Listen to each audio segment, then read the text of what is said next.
সমস্ত বিএলও দাদা ও দিদিকে এই চ্যানেলে স্বাগত। সকল বিএলও দাদা দিদিরা মোটামুটি এর মধ্যেই PSIR এর কাজ শুরু করে দিয়েছেন বা শুরু করতে চলেছেন। তো এই কাজটা কিভাবে আমরা সুষ্ঠুভাবে করতে পারি তা কিছু উদাহরণের মাধ্যমে আমরা আজকে বুঝে নেব। বর্তমানে যে বিএলও দাদা দিদিরা আছেন তারা যে পার্টে কাজ করছেন সেই পার্টের সাথে 2002 সালে 1/1/2002 সালে ওই পার্টের লোকেরা যে এলাকায় ভোট দিতেন তাদেরকে ট্যালি করতে হবে এবং তাদের একটা ফ্যামিলি ম্যাপিং করতে হবে। তো এই কাজটা যাতে আমরা সহজে করে নিতে পারি সেটা আমরা আজকে দেখি। এই কাজটা করার সাথে সাথে এর এগেইনস্টে আমাদের একটা অ্যানেক্সার 1 ফিল আপ করতে হবে। এই অ্যানেক্সার 1টা কিভাবে ফিল আপ করবো সেটাও আমরা আজকে দেখে নেব। সবার আগে আমরা অ্যানেক্সার 1টা একবার দেখে নিই যাতে আমাদের কাজ করতে মোটামুটি সুবিধা হয়। অ্যানেক্সার 1-এ প্রথম তিনটে কলাম এ চারটে কলাম, প্রথম চারটে column A B C D, এই চারটে কলামে আপনার যে 1/1/2025 হিসাবে যে ভোটার লিস্টটা আছে সেই ভোটার লিস্টের ডেটা পুট হবে। সবার প্রথমে আছে পার্ট নাম্বার, তারপরে থাকবে পার্ট নেম, তারপরে ভোটারের সিরিয়াল নাম্বার, তারপর ওই ভোটারের এপিক নাম্বার। এটা 1/1/2025 যে ভোটার লিস্টটা আছে সেই ভোটার লিস্ট দেখে এখানে সেই তথ্যগুলো পুট করতে হবে। তারপরে আসছি কলাম ই এফ জি, এই তিনটে কলাম এখানে দেখবেন নীল চিহ্ন দিয়ে বোঝানো হয়েছে। এই তিনটে কলামে যে ব্যক্তির ডেটা আমরা কলাম সি ও ডি তে পুট করছি তার রেসপেক্টে তার যদি তথ্য 2002 সালে থেকে থাকে সেই তথ্যগুলো আমরা ই এফ জি এই কলামগুলোতে পুট করব। এরপরে আসছি এইচ আই জে, এই তিনটে কলামে যেটা করতে হবে, ধরুন কারো নাম 1/1/2025 আছে কিন্তু তার নাম 1/1/2002 ছিল না, কিন্তু তার বাবার নাম অথবা মায়ের নাম যদি সেই ভোটার লিস্টে থেকে থাকে তাহলে তার বাবার অথবা মায়ের তথ্যগুলো HIJ কলামে বসাতে হবে এবং KLM কলামগুলোতে ধরুন যার নাম 1/1/2025 আছে কিন্তু 1/1/2002 তার নাম ছিল কিন্তু আপনার যে পার্টের কাজ করছেন বা যে পার্টের কাজ করছেন সেই পার্টে ছিল না, অন্য কোনো পার্টে ছিল যেটা আপনার জানা নেই, সেটা KLM কলামে বসাতে হবে।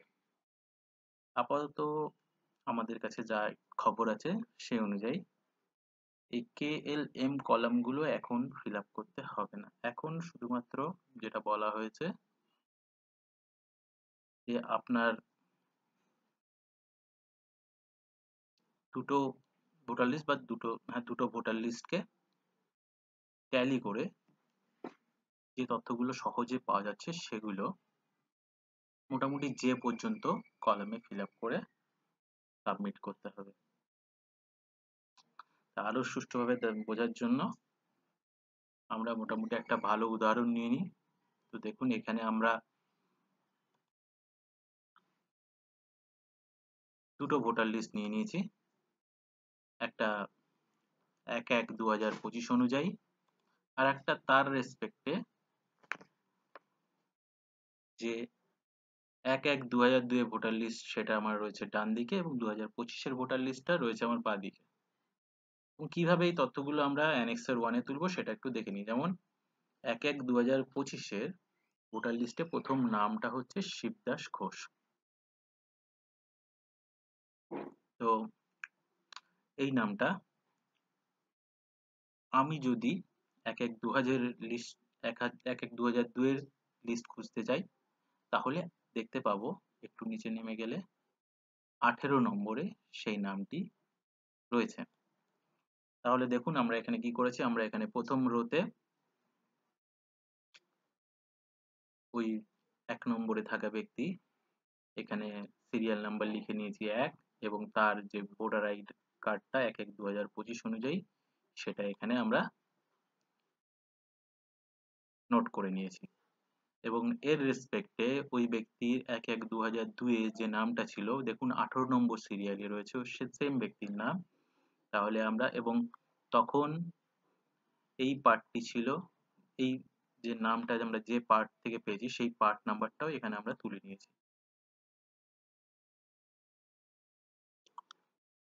এবং তার এগেইনস্টে যে সিরিয়াল নাম্বার সেটাও তুলে নিয়েছি এবং তার যে ভোটার আই কার্ড নাম্বার সেটাও আমরা কিন্তু এখান থেকে নোট ডাউন করে ঠিক তার পাশের কলামে বসিয়ে নিয়েছি।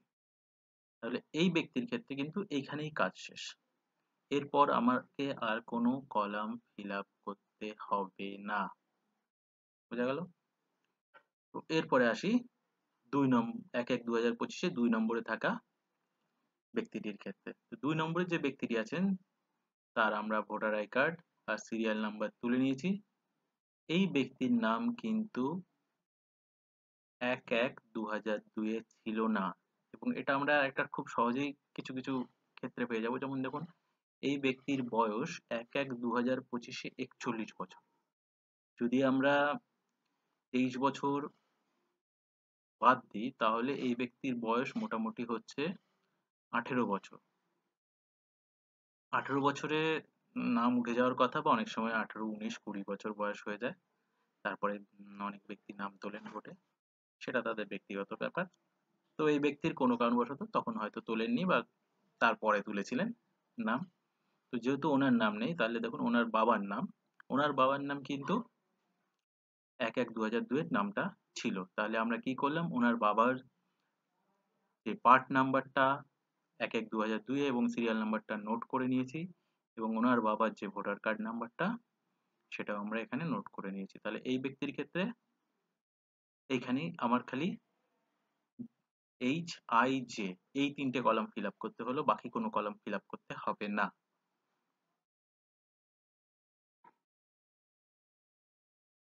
তারপরে আরো একটা উদাহরণে আসি। দেখুন এখানে 5 নম্বরে থাকা যে ব্যক্তি তার ক্ষেত্রে যেটা হয়েছে, 5 নম্বরে থাকা ব্যক্তির সিরিয়াল নাম্বার এবং ভোটার কার্ড নাম্বার আমরা 1/1/2025 অনুযায়ী নোট ডাউন করে নিয়েছি এবং এই ব্যক্তির নাম যখন আমরা 1/1/2002 তে খুঁজতে গেছি তখন তার নাম আমরা কিন্তু 16 নম্বর সিরিয়ালে পেয়েছি। একটু 16 নম্বর সিরিয়ালে যাই। 16 নম্বর সিরিয়ালে দেখুন এই ব্যক্তির নাম আছে